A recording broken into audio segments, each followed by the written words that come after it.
Stockholm shocker. Rolls-Royce unveils secret Arctic Wolf engine for Gripen E, upending NATO jet race. The headline flashed across defense news terminals worldwide on a cold December morning. In Brussels, NATO headquarters buzzed with frantic energy. Generals, who thought they had the future of air power mapped out, were suddenly staring at a blank page. The news came from a simple, understated press release from Rolls-Royce. This was no minor tweak. It was a revolutionary leap forward, specifically designed for the Saab Gripen E fighter. Canada was on the verge of finalizing its search for a new fighter jet, with the F-35 as the presumed winner. Now, a Swedish jet, already a dark horse, was suddenly equipped with a power plant, seemingly built for Canada's Arctic. The carefully constructed arguments for the F-35 began to feel thin against this new, potent reality. The press release spoke of unprecedented performance in extreme cold radical reductions in thermal signature and maintenance needs. The Gripen E was no longer just an alternative, it was now a specialized instrument for northern sovereignty. The board had changed, and so had the stakes. Project Scotty was a masterclass in secrecy. For 5 years, a small team from Rolls-Royce and Saab worked in isolation across remote locations in Sweden and the UK. The project's name, a nod to Star Trek's engineer, was designed to be overlooked. Their goal: re-engineer the Gripen E's F414 engine for the unforgiving Arctic. Breakthroughs came from countless small innovations: new ceramic composites, a novel preheating system, and redesigned fuel injectors for frigid, thin air. Secrecy was paramount. No data ever touched a vulnerable network. Test flights happened at night, from clandestine Arctic airfields.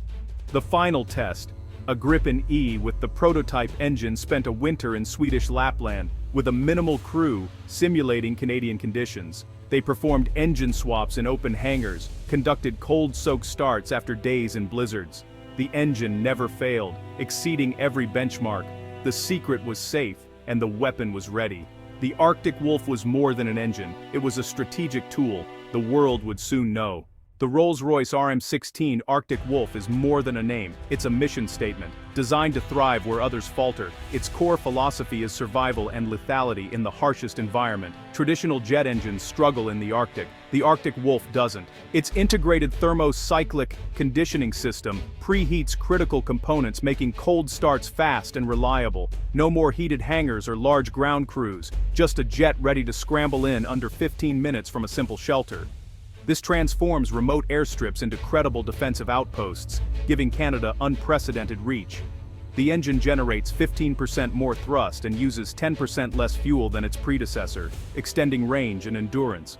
Predictive maintenance sensors monitor every component, allowing small teams to swap parts on frozen runways. The logistical tail shrinks, the fighter's reach grows.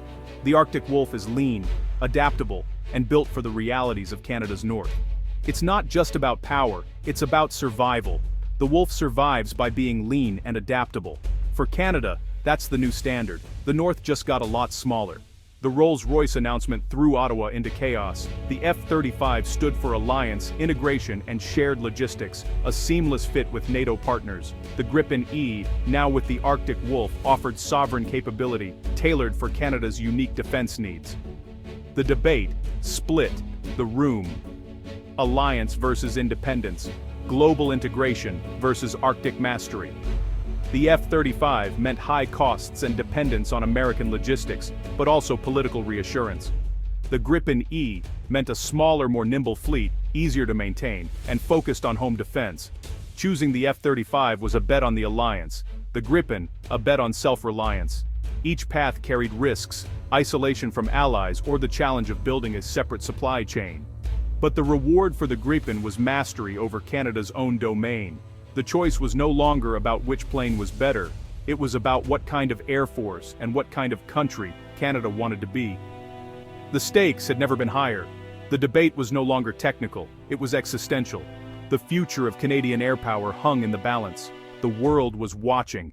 The decision would echo for decades. Canada's identity was on the line. The Arctic Wolf engine's power rests on 4 pillars. First, radical thermal signature reduction. Its cooling system and ceramic exhaust liner slash the jet's infrared profile, making it stealthy in the Arctic's clear, cold air. Second, adaptive power and fuel efficiency.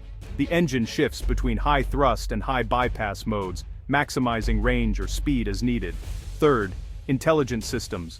Thousands of sensors and onboard AI predict failures, optimize performance, and reduce maintenance surprises. Fourth, extreme environmental reliability. Every component is hardened for -50 Celsius, with redundant de-icing and unique oil formulations. The result? A fighter that treats Arctic blizzards as routine. For Canada, this means credible northern defense, jets that work when and where they're needed, without costly heated hangars. The Arctic Wolf isn't just an engine, it's a revolution in cold-weather air power. It's the foundation of a new era. The North is no longer a barrier, it's a battleground Canada can dominate. The four pillars make it possible. The future of Arctic air power is here. And it's Canadian. The Arctic Wolf engine redefines readiness for the Royal Canadian Air Force. No longer tied to southern bases, small detachments can deploy to remote airstrips and be operational within hours. This distributed model transforms the Arctic from empty expanse to strategic chessboard. Russian and Chinese activity is rising. Rapid deployment is now a powerful deterrent.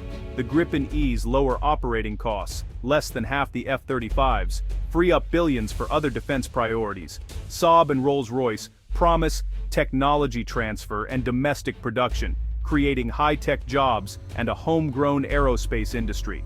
Canada gains control over its supply chain, reducing dependence on the U.S. industrial sovereignty, becomes a powerful argument. The Arctic Wolf is more than a jet engine. It's a catalyst for Canadian independence. Readiness, affordability, and sovereignty are now within reach. The North belongs to those who can reach it first.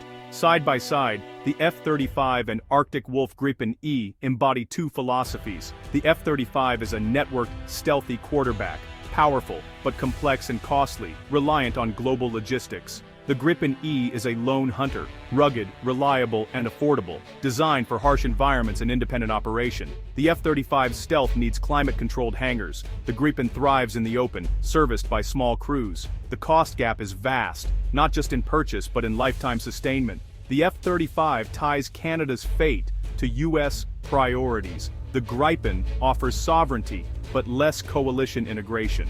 The real question, is Canada's greatest threat a distant peer-state war, or the daily erosion of sovereignty at home?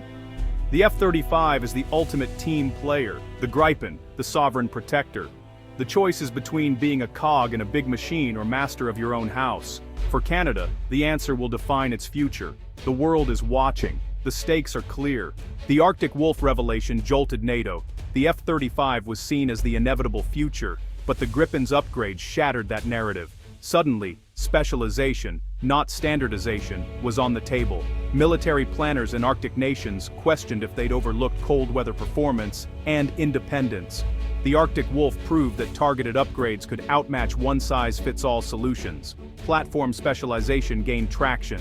F-35s for stealth strikes, Gripens for regional defense. This model could be more resilient and affordable, letting smaller nations contribute meaningfully.